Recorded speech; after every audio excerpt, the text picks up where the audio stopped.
Hi, friends. It's Derek here, talking with Men's People, and I'm here with guests. And what type do you think you are, guest? I mean, I'm like 150% sure I'm an ENFP. Like, I did the test, and when I read the description, it was like almost like an autobiography, but like from a random person. So I was really shocked, and so I dug into MBTI and eventually found your channel. Well, nothing I've heard from you in the brief time we chatted is inconsistent with the ENFP. You you burst right out of the gate with a flurry of words. I did what? What? What? I'm inconsistent as an ENFP. No, I said there's nothing. There's nothing I've heard so far that is inconsistent. In other words, everything I've heard so far Yeah, is yeah, yeah. yeah.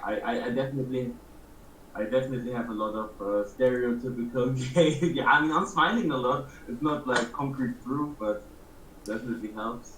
You seem pretty like secure in that. I'm, You know, with I'm, ENFP, you seem to yeah, yeah. yeah. I don't like. The thing is, like, I'm a very. What I've noticed when I started like Yeah. digging into MBTI and psychology in general is that people they don't know themselves very well. And I think one thing that helped me is me being very loud and very like social. So I got a lot of feedback, wanted and unwanted. So when I was taking MBTI, it was like that stuff people are telling me since I'm like 5 years old or something, you know. Lost stuff, so it resonated immediately. And like all my friends, they were reading it like, yeah, that's you, that's you.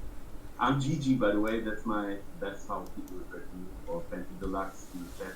Fancy Deluxe. Oh, Fancy Deluxe. Oh, you're Fancy Yeah, pretty Deluxe. looks, Yeah, yeah. I'm Oh, Fancy. How you oh, doing? right on. Yeah. Well, I'm glad we finally get a chance to chat with you. I can turn this way a little bit, Rachel, so you don't have to scoot over Oh, so much. There we cool. go. Uh, okay. So the thing is, one thing I've been talking about. I talked about earlier today in a video about ENFPs and ENTPs and how they can seem quite similar if you're not in dispute of a TIFI point.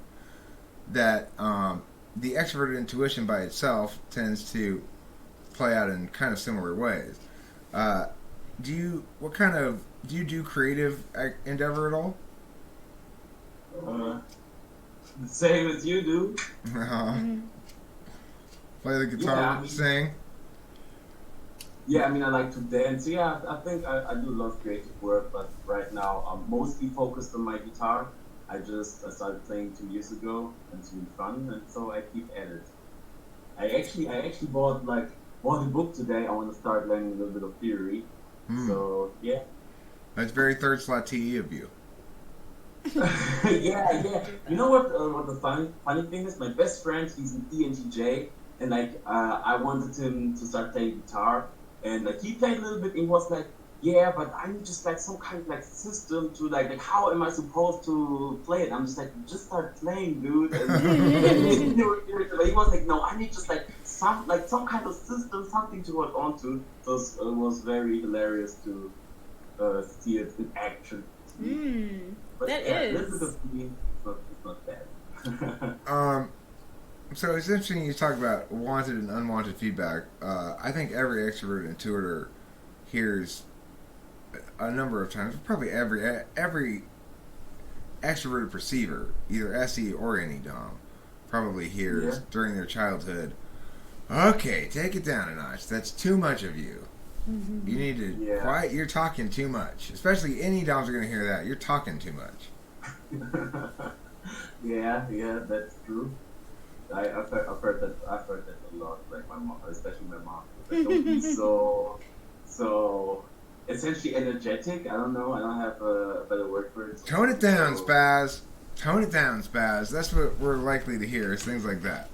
Um, Yeah, Now, for an ENTP, I sort of adjusted because FE embarrassment hurts a lot. So I try to learn to not be subject to that critique, either because the context is one where I get to do all the talking, like live stream, or because I adjust when the context is different. Now, how did you adjust? What motivated you to adjust, if not FE? Um, okay, I think I still need to adjust a little bit. I mean, I think I've gotten quieter, but I'm still quite out there. What I've noticed about myself, like my feelings, is that a lot of times, like if I get like FE feedback, it still hurts, and then I'm torn between two decisions. Either I go like the really ignorant FI way, and I'm just like, man, fuck you all. I don't care anyways. I just care about my feelings. So I'm just like, okay, maybe there's some truth to it, and I should tone it down. You know? Does that make sense? Like, Yeah. yeah, because especially if I can't relate with my FI, then I'm just like, okay, either I'm just going to do it because it seems like something appropriate, or I just like shut off and just like don't care about how they feel and only about how I feel, like essentially. Is that the same regarding feedback for your music as it is for feedback about your person, or is it different? About my music, uh, I don't think so. I mean, the only thing I hear maybe is sometimes that, yeah, like you always switch between songs. You don't maybe you have problems like finishing a song, or sometimes you start playing a song and then you just like start playing another song.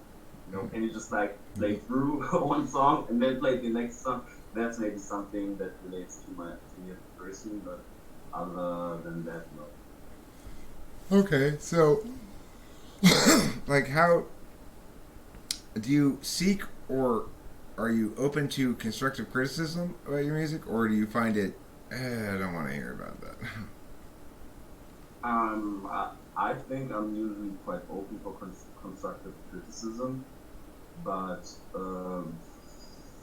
I mean, I consider myself a beginner, so I'm not expecting to be like right now. I'm just like, okay, I just need to practice. Essentially, that's what I'm saying.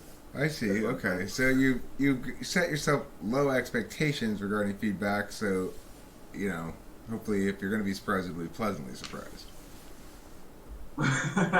Oh, yeah, maybe I don't know. I know that especially in the beginning and sometimes right now, a lot of like what I'm hearing is that I'm too focused on repetition, which is like very new for me. Usually I'm not the guy who, but for example, like I try to learn like one song, and sometimes I'm just playing the whole part over and over and over again. I'm not like trying maybe something like trying to progress with the song that I'm playing right now.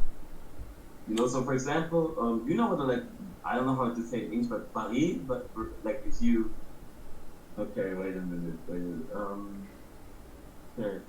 Why don't you show me on the guitar? Yeah, do you know? I don't know what's called in English, but essentially, if you have like your finger over the whole fret, A I don't know how bar it's chord. called. Bar chord. Bar chord. Yeah, bar chord. So right now I'm learning a song which requires me to be able to play bar chord, and like I spent just like weeks and months just trying to perfect the bar chord before I progressed any further with the song. And my friends, they got insane. They're just like, why do you keep practicing the same stuff over and over and over again? Yeah. All right. Well, I mean, the thing is, because you feel the need to, you don't feel like you have it down to your own satisfaction yet, and so that's perfectly good reason to Exactly. keep working it. I mean, that's the thing about extrovert and intuitor is you'll know when you're bored. I don't. You'll know when you're Uh, bored, right? I I, mean, I know, I know. Okay, yeah. Yeah, I'm bored very quickly. Very, and very. you'll move on to something different when it ceases to be, you know, like exciting to you, interesting, novel. As long obviously you're feeling like you're making progress on playing those bar chords, so that's probably what's keeping you going. Any DOMs with SI, we like to feel like we're getting better at shit. We don't necessarily need to feel like we're good at it. We just need to feel like we're getting better. It's a perception kind of a frame, I think. I don't know if that's specific to ENTPs or if it's true of ENFPs and ENTPs. Well,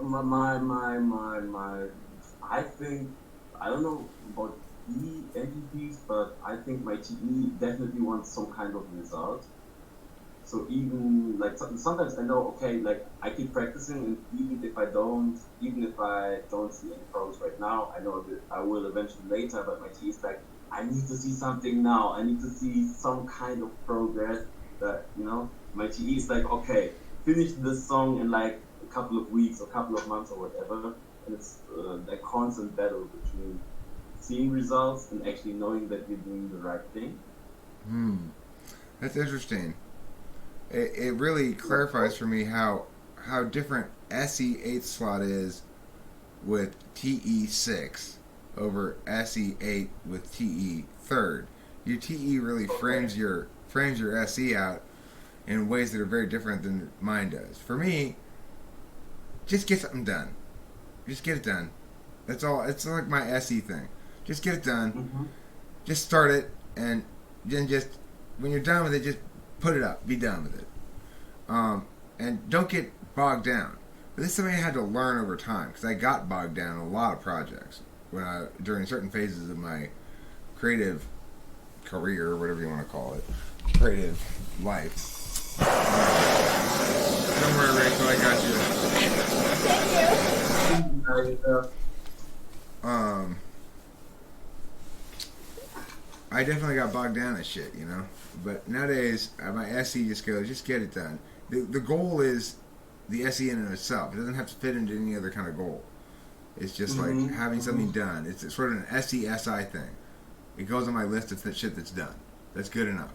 But with you, with the TE third slot, framing it a little bit more purposefully, I guess, you want there to be a more concrete frame that you can compare against to determine whether or not you've achieved a given benchmark or milestone or something.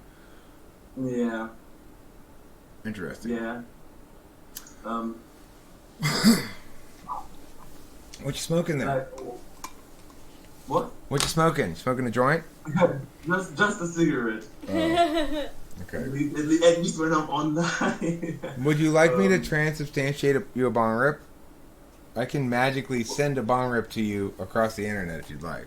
Oh yeah, that would be maybe like in like 20 years when. No, I can do it right now. I have the ability. You see? You can do it right now. Okay. Yes, I'll show you.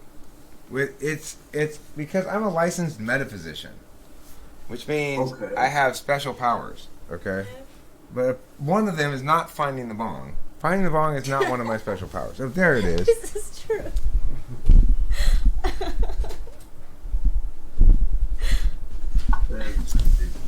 Okay, by the power vested in me as a licensed metaphysician and as archpastor of the Lorian Church and as archpastor of God's Big Heaven Church, I hereby, with this flame of power, do transubstantiate this bong rip to Guest, who goes by Gigi?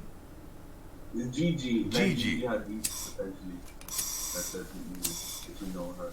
Okay, I'm ready to repeat your I hereby transubstantiate thee.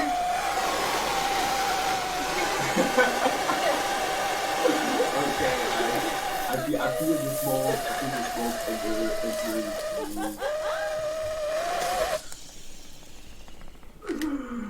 Oh, man. Now, I can't feel anything because all the effects on that bong rip are going to your head. But I'm guessing just from cues that it's probably a pretty good bong rip. It's probably a bit of a bell ringer. So if you're driving, you might want to pull over for a moment. Okay, yeah. Oh wait, I can see you're not driving. Never mind. Yeah. I love that term, bell ringer. You know, Eric, one thing which I believe is true about TI PoLRs, like ENFPs and ESFPs, is that I think we have no way of actually knowing. I think ENFPs and ESFPs, they only believe.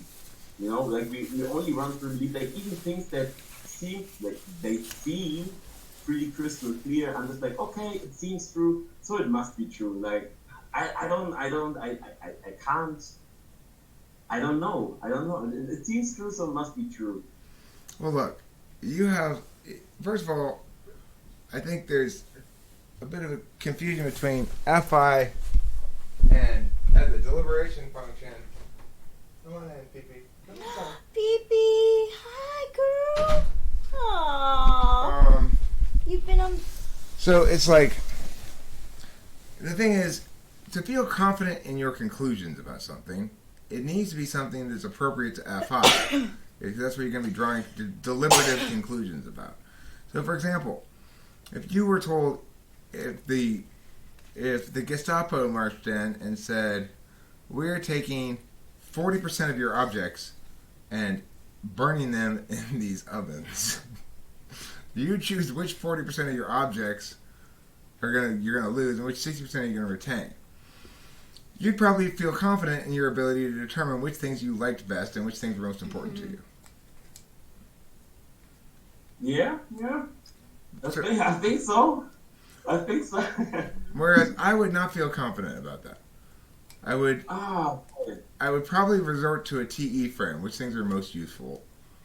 And I'd probably end up giving away some things with nostalgic value that I feel very sad about giving away. You know? That's like when you came over to your parents, right? Like you didn't take much. I left a lot of shit over there because it's just like, I don't give a fuck about it. And then later on I go, oh, I wish I hadn't left that thing over there. Your pee-pee. I wasn't even sure if I was going to bring my cat for a while. I was like, oh, if I just leave her here. I'm so glad I brought her. She's precious to me. But it's like, that's the sort of mistake FI polar people make. The thing is, when you talk about public policy or universal shit, then that's more of a TI realm. But a lot of stuff people talk about, like stuff we're talking about now, is mostly sort of ideationally open. It can be dealt with deductively, it can be dealt with inductively, it can be dealt with, intuitively, and we're doing probably all three. Yeah. How's communication with Rachel? Like, how's communication between ENTP and ENFJ? She's actually an INFJ. I thought she was an ENFJ. Yeah. I mistyped her. Rachel, you take this one. Well, it's so fascinating because I'm glad that we're talking to you right now as an ENFP because,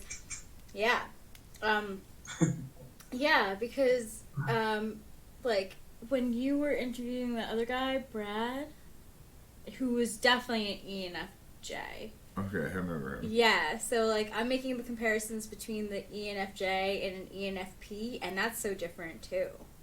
I never realized that before, how different. Yeah, I mean, we seem very similar on the surface, but we aren't.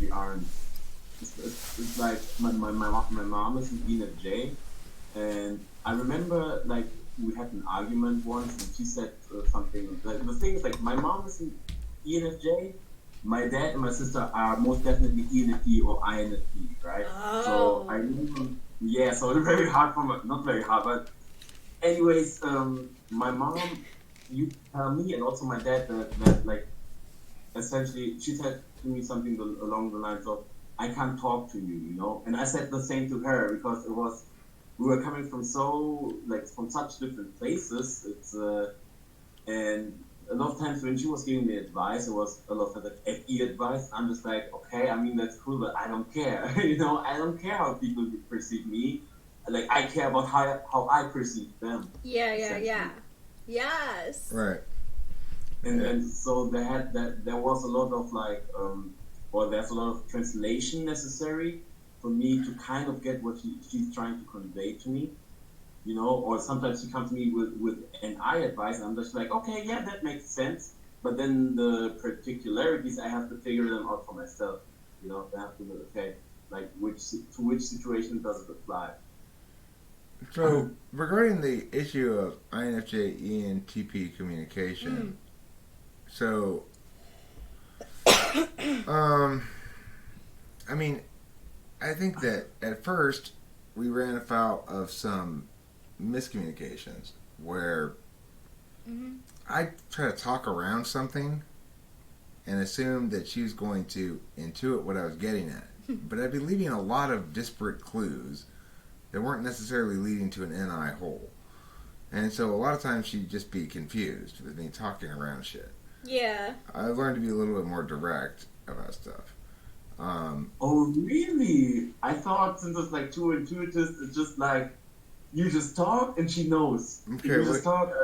Here's the thing. Nowadays, a lot of times I'll just be like, because I thought, and she'll be like, yeah. And we'll get, like, she'll understand. I intuited she meant this, she actually meant that, and the reason was because of this, and this and that. And I just sort of gesture at the nub of things I was going to say, and she'll just go, yeah, I get you. Which is more what you'd expect from ENTP and INFJ, which I think is a lot of communications unnecessary. Most of what we talk about is conversation like this. Yeah. Conversation about ideas, about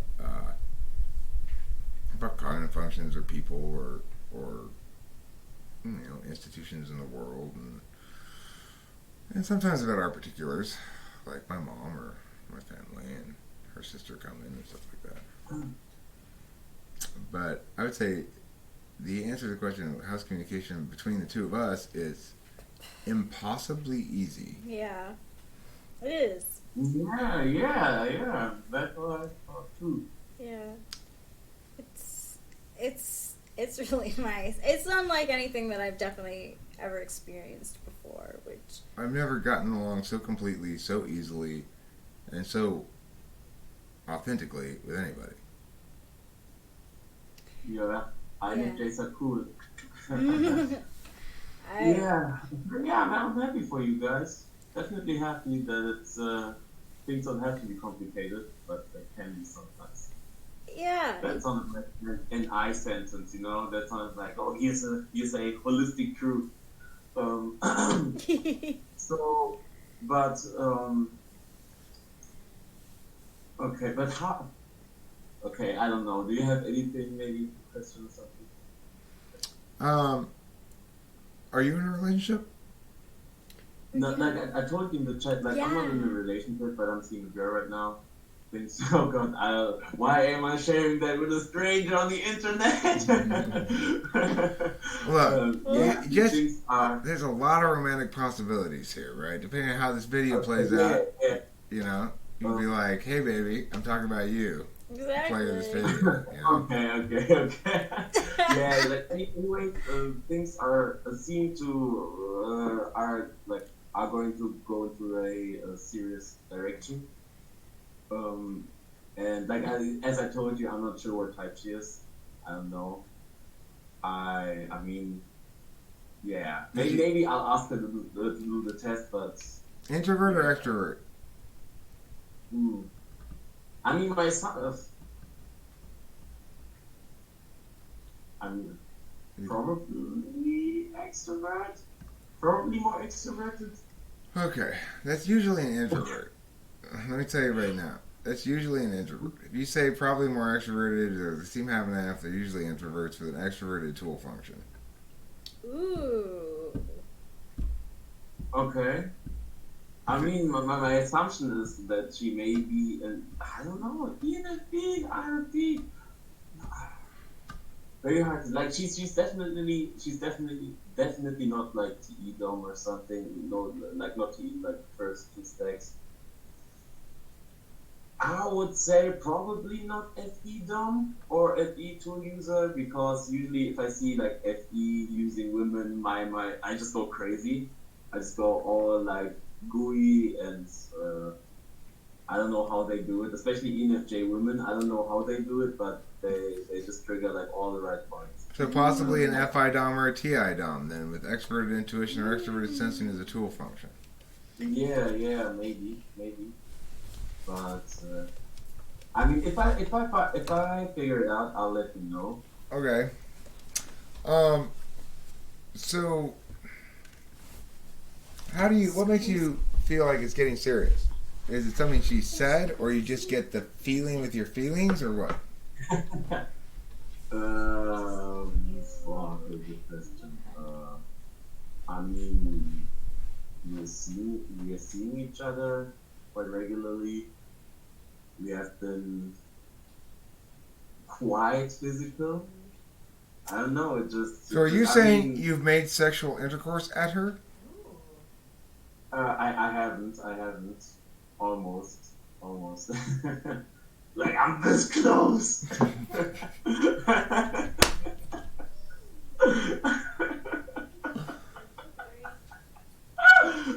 Okay. Oh, man, Well, yeah, I mean, it's a general feeling. I've like my friends are my friends are asking me whether it's getting close. So I mean, at least from the outside, it has to seem like it's more like it's going towards something more serious. do you and she say things to each other like, "I really like you"? Oh hell no! I mean, not like this. I mean, like Why something not? like Why wouldn't you say that? I mean, the way you said it was that I'm not that gooey, but it was more something. For example, like yeah, last night was beautiful or something. You know, like I enjoyed last day, stuff like that. You don't say. But you I don't mean, say, it's "I really like you." did you actually say something? No, I don't think I said something like that. That's odd that you would think that would be an odd thing to say. Huh. It's not. It's not. It's not. It's not. No, not all. No, no. It wasn't. It weren't the words, but the way you said.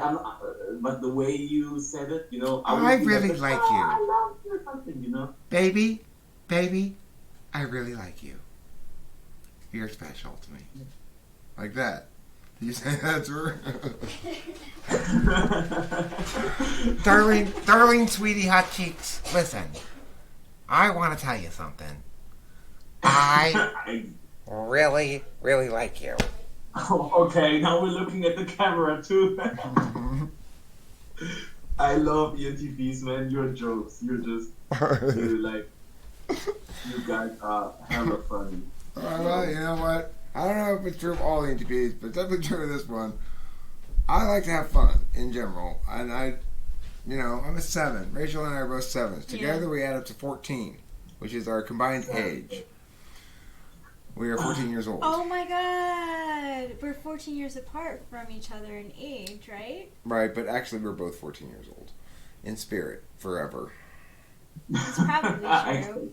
That's when I used to make a lot of videos and stuff as a kid. Was when I was 14. Well, I will tell you this. It feels as though Rachel and I have gone through a couple of periods of time here together already. When she first moved in, it felt very much like a high school relationship. Except for some reason she was living with me at my parents' house. Right. And then now it totally feels like college relationship. Like we're watching YouTube videos together, we're chilling, we're smoking bowls, we're just having a grand old time, not going to class. Perfect. Just like college. And except so much better than college because we've learned all the things we've learned from our various failed relationships. You know, Rachel's 34, so she's not a spring chicken in the sense that she's not learned anything and needs to. Later on, she's going to be like, now I need to go explore and find my wild oats. No Hopefully. way. I don't think so. I think she's mature enough to settle down, you know? Yeah. And obviously, I'm pretty close to as mature as she is, so I'm getting there too. Since you were talking about like former relationships, I really hate the like orderly stuff and being clean and whatnot. But especially recently, I've come to value SI more in terms of gaining knowledge from experience. You know, like last time I behaved like this. You know. So I'll probably behave like this in a similar situation again, and it definitely helps me in terms of maybe knowing myself better, and in turn maybe not doing the same mistakes I did in the past. Well, that's consistent with notion I have of NEDOMs as having instrumental fourth slot metaphysical SI, which is the kind of SI you're describing, learning from things, citing specific examples, keeping track of your schedule, and absolute value physical SI, So in other words, you don't take a bath to get clean. Really, you take a bath because it feels good. You go to bed when you're tired and you go right, and roll around because it feels good. And so, in that sense, it's not really instrumental, your physical SI. Although it does have instrumentality, certainly it's important to you to get enough sleep, for example. But really, you feel satisfied when SI is physical because it's the truest relief from your dominant function. But like, how is SI physical? That's something like the whole physical metaphysical stuff. I didn't quite grasp it. Okay, Like, well, for example? it's physical in real time right now. For example, if you were to bang your knee against the table, it would hurt. You'd feel it. Yeah. Okay, if you were to go like this, you feel the sensation of your hand on your face. So the thing is, that's SI. You're actually sensing your own body. Now that includes being too cold, too hot, thirsty, hungry. When you are thirsty and you take a drink, you feel like that's satisfying. When you are, for example, cold or you feel dirty, you've had a long day, and you take a bath and all your muscles relax, you're like, that's satisfying. Or shower or whatever. When you get into bed, you don't just throw yourself down and go to sleep right away. You spend some time pushing your head around to various spots on the pillow and finding the most comfortable spot, and then going. It has to be the most comfortable spot. Otherwise, how am I supposed to sleep? Right, you gotta find the most comfortable part of the pillow to lie your head on. Whereas Rachel, Exactly. now Rachel Not too hard. with 8th slot SI, the other night spent the whole night sleeping backwards on this bed so that her head was below her feet. I couldn't understand what's going on. And just tolerated it with her polar TI and her 8th slot SI. She just slept that way the whole night. You're right. Oh my god. I have slept on a college floor before.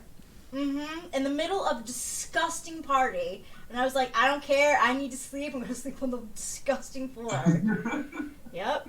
But I've also got to say that, like, on one hand, like, obviously I pay attention to SI has an importance in my life, but on the other hand, I can also ignore it, like, almost effortlessly. Something like, Yeah, I don't know. that's true.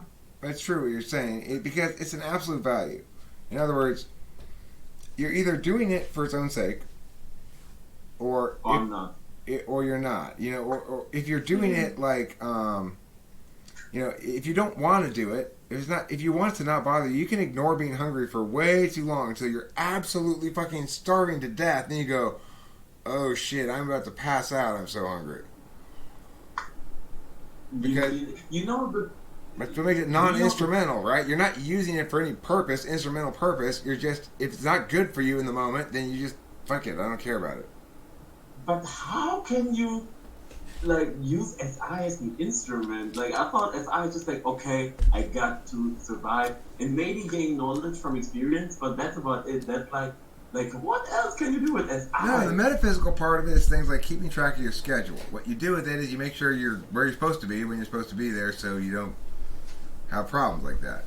You keep track of, like, on the metaphysical plane, you might keep track of examples of things. I have a set of examples that I go back to again and again in cognitive functions. Examples of this time I used NI when an SI, and it was a good example. Like, it occurred to me in that moment, oh, this is a good example, and then I've used it ever since, Shit like that. That's metaphysical SI, is keeping track of experiential knowledge. That is to say, the actual experiences from which the lesson was learned. Now, an NI user is going to do it the other way around. They're going to keep track of the lessons learned, and depending on how low SI in the stack is, they will remember decreasingly well the experience from which the lesson was learned. When you get to ENTJ and ENFJ, they can't tell you even an example of the lesson they've talked about. You tell them, like, do you sometimes fight with your wife? Do you sometimes fight with your wife? Yes, I do. What do you fight about? We fight about manners on the phone. Can you think of an example of one time when you had that fight? No, I cannot. It's crazy. I actually, like, I have a lot of, like, ENTJ and ENFJ friends, and then I got into, like, the whole SI PoLRs stuff, and, like, one of my friends, he was reading a book, and I asked him, like, yeah, what's the book about? And he's like, the book is essentially about this one.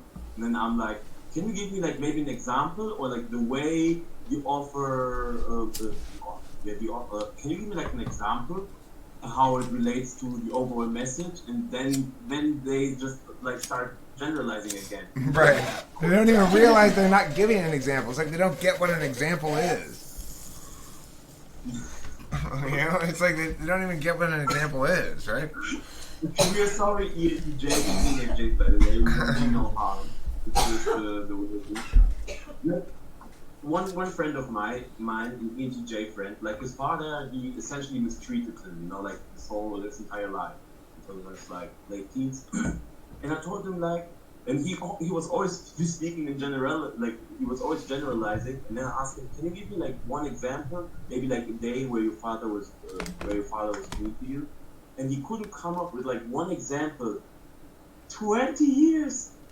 20 years. Couldn't come up with one example. And I asked him, don't you like find it concerning that you can't come up with one concrete example where your dad has been mean to you?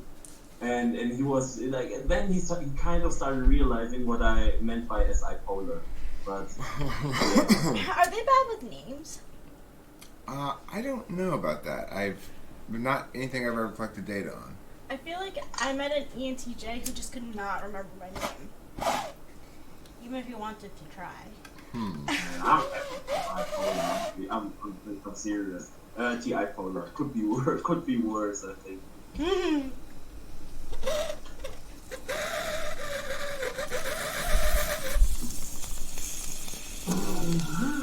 Yeah, he would tell me like, oh, if you're on campus, tell so and so that you know me because I can help you out with school stuff. And I'm like, thanks. I'm pretty sure I can do this on my own. Who did that? One of my bosses. Oh. Well, yeah, TE Doms, they're interesting people. Rachel and I live with one, and he's a good guy and great dad, and also a TE Dom in no uncertain terms. He has his way of doing things, and other ways of doing things are not the right way of doing things. Yeah. He knows what the right way of doing things is because he's done it that way before. Because he's TE, SI, and he's NI polar. And we were talking in the car earlier how my mom's deterioration is really throwing him for a loop because he keeps wanting to expect to get used to the new norm experientially, and he has trouble processing the reality that she's on a continual deterioration arc here, and her norm is continually changing. You know, he keeps sort of being re-frustrated by the fact that she's not the same as she was last week or the week before or something like that. Yeah, that one day will be good, and then the next day it's not so good. And part of this frustration is a planning thing, because you know he likes to plan trips. He's planned a couple trips for me and Rachel now, and he's planned a trip for all four of us to Hawaii. And you know, he's an ESTJ who's doing what he wants basically, and what he wants to do is be ESTJ style gracious, which is not FE gracious. True. Yeah. Yeah. They can be dicks sometimes. But how is it for you, like, an FI polar user, if you are confronted with the TE dickishness? I don't know how to describe it. You know, like when an ESTJ or an ENTJ is a dick to you, like, do you even register it or it depends if I'm being treated unfairly, then I will get mad and I'll say something.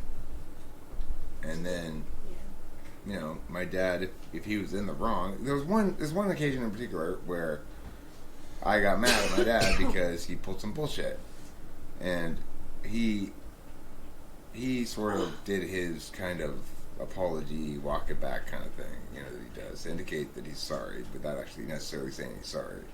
Although I think he did say he's sorry, but on one of those occasions at least. Anyway, if he crosses certain lines, then I will say something. By and large, though, the thing that would bother probably an FI person is he's very utilitarian in his framing of his relationship with me. That I'm here because I'm useful, and I'm useful in this capacity, and that if I weren't useful in this capacity, then there'd be no reason for me to be here, sort of thing. Now, he doesn't really even mean it. It's just something he says. It's like he's got to frame everything through utility because he's a TE dom. That would probably bother an FI person, but it doesn't bother me. I get who he is. I'm okay with being with that frame. I took that frame literally for a lot of years. I didn't, experience. I tended to prioritize the NI truth of the words mean what they say over the SI experience of my dad's all bark no bite. Yeah, sure. But at the end of the day,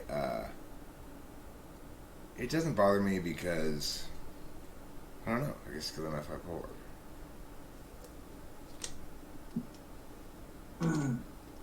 Do you ever, or did you ever like experience, let's say, feelings of love? Like as in like the feeling. I feel it with Rachel, for sure. Yeah. Yeah, Rachel and I get Oh, retarded with each other. Oh, with us? Yeah. We just get utterly retarded Yeah, with each other. it is. I will be like, this is ridiculous. Like, I can't, it's, yeah. We would sicken any sane person who had to observe that for any length of time would be sickened. Yes, I don't stop. It doesn't stop, though. I just can't. I mean, I'm utterly enamored and smitten. But the other thing is, when I'm not paying attention to her directly, I still feel an underlying thing. I just don't pay any attention to it, really. It's like Rachel's a different emotional experience for me than any other relationship prior. Yeah. And a different relationship experience than any that I had prior, in the sense that it being so just the compatibility is so utterly compatible. Yeah. Over across many different frames. Yeah, across like every vector or metric you can imagine. It's crazy. Yeah. It's weird. It's unbelievable is what it is. Yeah. It just confirms my magical thinking frames, basically. It's like, this is not... This played out too neatly as a narrative. The whole thing did. The way the slabs made room... We're lucky. It's a blessing. It honestly is. I can't explain it through rational explanations. With any sort of reasonable interpretation of shit. Excuse me? That's it. Sorry. You go. You talk. Blah blah blah. No. Okay. No. I've got to think. What about you? Are you in love? I don't like. Lately, I've been questioning what love is. I think, especially, at least I've noticed in my life, and I think it's true for a lot of people, especially men, that what we describe as love is essentially just like fiction, or maybe infatuation. Does that make sense? For example, Yeah, I agree with you. That most people, when they use the word love, like I wouldn't even use it like that. But I agree with you. Most people, when they use the word love, are not talking about the real thing. Yeah. I don't know. I think love love's maybe something like I want you, but I don't need you. I think, at least for me, I've noticed in my life a lot of times when I with women in the past, it was more of an I need you, more dependence or codependence or whatever you. It's I don't. Yeah. So I mean, to what extent can you feel like completely safe in unbridled, enthusiastic adoration of the other? Is it ever possible? I think so. I think. I mean, I have intense feelings. I don't know if I can describe them as love, but I know that, for example, another person, that person definitely needs to be quite relaxed, and I need to feel like I can tell that person everything. So maybe non-judgmental, probably, or not. yeah, I think the non-judgmental part and being relaxed and cool and open-minded is definitely something I desire in a partner. I think there's the issue of whether or not either party wants or needs to change aspects about the other party. And under certain circumstances, people do have legitimate need to change certain aspects or at least behaviors of the other party. So it's like you might think that there's a lot of things that make you compatible with somebody, but if they're doing what are objectively unhealthy or toxic behaviors towards you, Yeah. then either those behaviors have to change, or you have to leave the person. So now I'm not saying that's the case in your situation at all, but I'm just saying that, like, let's exclude those such people from this talk for a moment, and now let's talk about people who actually are trying their best to be good to each other in a relationship, but just are themselves, and being themselves with each other doesn't work. Yeah. Like my second wife, she was nothing toxic about her. She was just being herself, and being herself and me being myself, we just didn't work. Yeah, it happens. Yeah, it does. However, the alternative to it is a situation where being yourself is the only thing that works, which is where I think Rachel and I have. Every time that we try to use the heuristics for being ourselves, the approximations of how we judge other people and want them to be and think things ought to go, instead of the actuality, it causes us communication difficulties or something, or it causes us to be talking past each other for a moment. And when instead we focus on authentic things, then we don't have those moments. Yeah. They go away. That sounds really cute, actually. That sounds really like FI, like just be yourself. Just be yourself. It's weird. It's FI thing. It is so FI. I never say that word. It's FI liberating. This relationship is extremely FI liberating. I really feel like she loves me for who I am, and I hope that she feels the same, because it's absolutely the case. That is why. The more I see Rachel as she actually is, the more passionately I feel like, wow, I love this person. Yeah. And you know, it seems like the longer we spend with each other, the more natural we each become with each other, the more enthusiastic we both genuinely feel about things all the time. I'm always walking around just like, my cheeks are hurting from smiling so much. I know that feeling. Yeah. You know, Eric, like one valuable piece of advice he once said in videos was about like how to determine whether or not you're like in the right relationship, and he said something along the lines of that the way your partner responds to you is like one metric of determining that. And I thought that makes a lot of sense. That makes kind of like a reflection or a mirror. So if the person feeling you shit, and he's probably not the right person. Right. Damn, that's like good. I had to process that phrase for a little bit. I'm like, yeah, it was good. Like Eric was dropping some gold nuggets, I'm just something about a metric. He could say it again. Just basically like. No, you did not listen. A metric of what?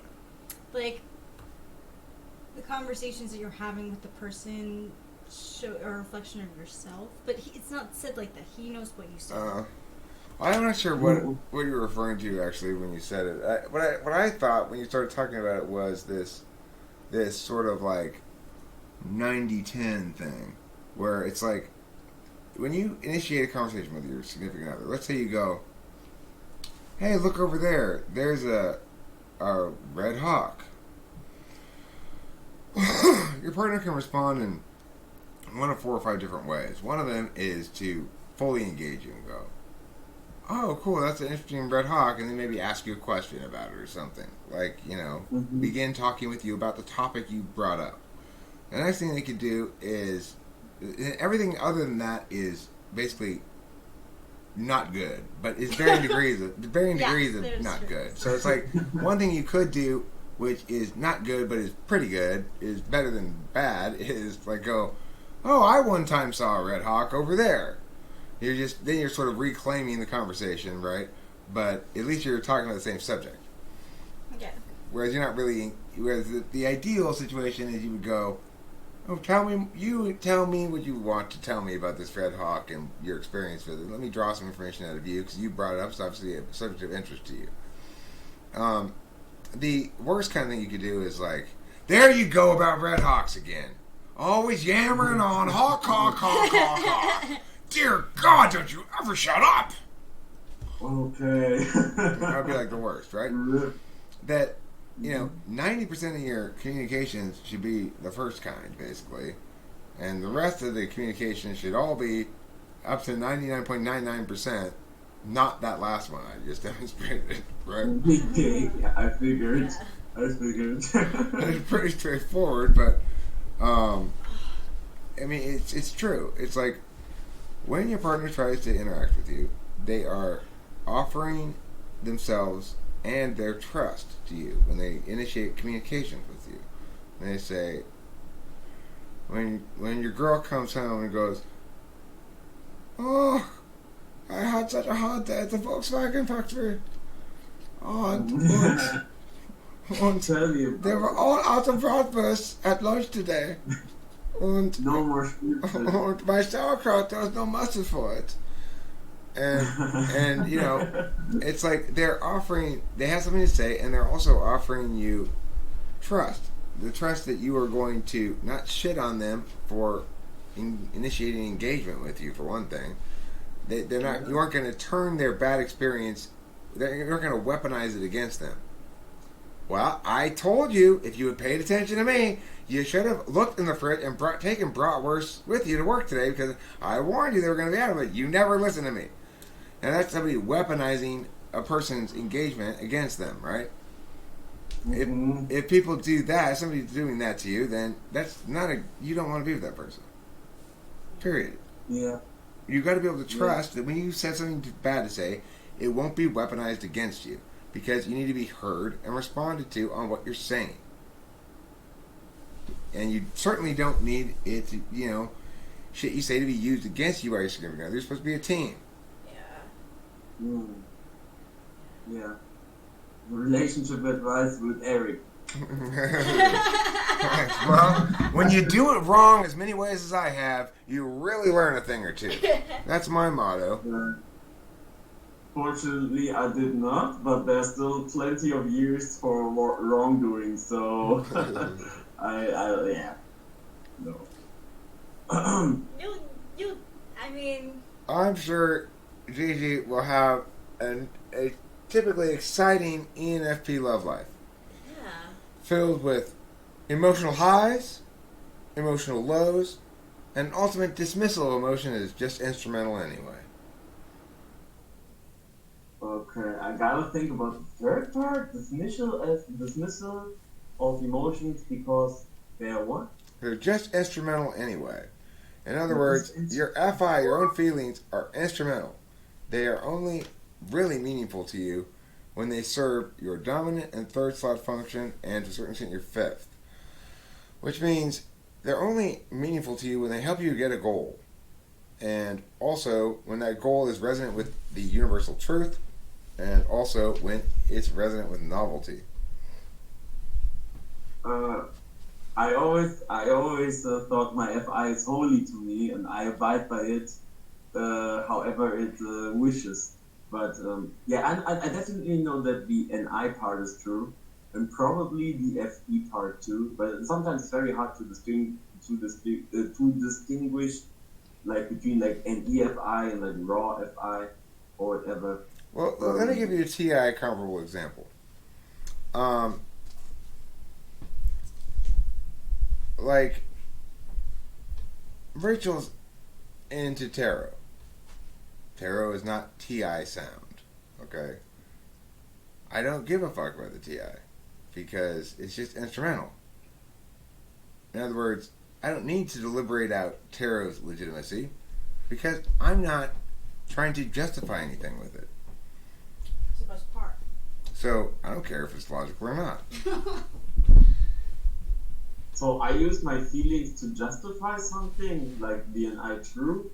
Absolutely. Or You use your, that's what feelings and thinking do. They justify things. They say, here's the conclusion. Here's a mess of information that you're not sure about yet. Use your either FI or TI to deliberate it out. I'm going to go, all right, well, here, let's check this information against consistency with other pieces of information, blah, blah, blah, blah.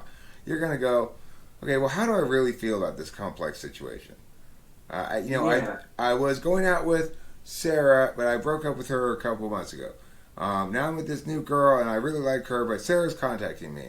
And meanwhile, there's this other new girl I met at work named Megan, and she's really, really pretty, but she's kind of got an annoying kind of. She breathes with her nose too much, you know. So I got it. I got it. It's true. It's true. Everything you just said is true. Now It's true. It's you're true. going to use It's your FI to calculate this thing. You're going to go, which girl do I actually like most? But ultimately, you're going to say, which girl fits in most with my TE goal and some frameworks and vision for life right now? And which girl affords me the most opportunity for both novelty and intuitive truth resonance, perhaps? Those sort of things are going to be factoring into your equation ultimately. And your FI at the end of the day will be an informative advisor, but not an absolute value in the decision-making process. Okay, I have to sit on that. Like I always thought that my FI is like giving me direction. Like I always thought it's the other way around, as in my FI is giving me a direction, and then I use like NE and TE and all the other functions to abide to the FI. You know, as in for example, I like that girl. What is like the quickest way to make myself known to her? You know, that. Right, but the thing is, you're assuming you're positioning shit that doesn't need any deliberation. The point is, FI and TI are done with deliberation. Is that us or him? You gotta have a question that's not resolved yet. You know you like the girl already. Well, then it doesn't need any deliberation. Question is, do you like the girl or not? That's a question that FI can deliberate. TI doesn't really deliberate this kind of questions. Do I like the girl or not? What do you mean? What does that mean? Yeah, I'm there. Hey, you missed my exciting explanation, so I'll repeat it. Okay. Look, the thing is, in that scenario you're talking about, you already know you like the girl. FI comes into play mostly as a deliberation function. At least let's put it in that role in this equation, okay? You've got to have several girls. You're not sure if you like them or not, and you're not sure how any of them is going to play out, and you've got to take one of them to your Easter dinner at mom's house on Thursday. So you've really got to FI the shit out of this. You got to really feel your way through it, right? Now that is most of the time you're going to choose the thing that's consistent with your feelings, because even though it's instrumental, it's your tool function. Just like most of the time, I'm going to advocate the thing that's TI sound. I'm not going to advocate the thing that's not TI sound. Most of the time, you're going to find TE solve for a goal ascribed by FI. But the thing is, in the deliberation process, when you're trying to figure it out, that's ultimately what you're doing. You're using FI to come to an FI conclusion about it. And that FI conclusion then is going to play whatever role it ends up playing. The FI conclusion is once the FI deliberation process is done. Just like the TI conclusion is once the TI deliberation process is done. The TI deliberation process is sacrosanct. The FI deliberation process is sacrosanct. But what you do with the conclusion is not. Okay. I definitely have to sit. It seems true. It definitely seems true. Yeah. Did you ever like how does the typical ENFP behave if the tool function essentially is silent? You know, for example, if I'm at crossroads and my FI essentially doesn't respond, what do I do then? Or how do I typically behave? Do you have any ideas? I mean, I think you'd ideate out possible goal framing interests and then use TE to attain those goals.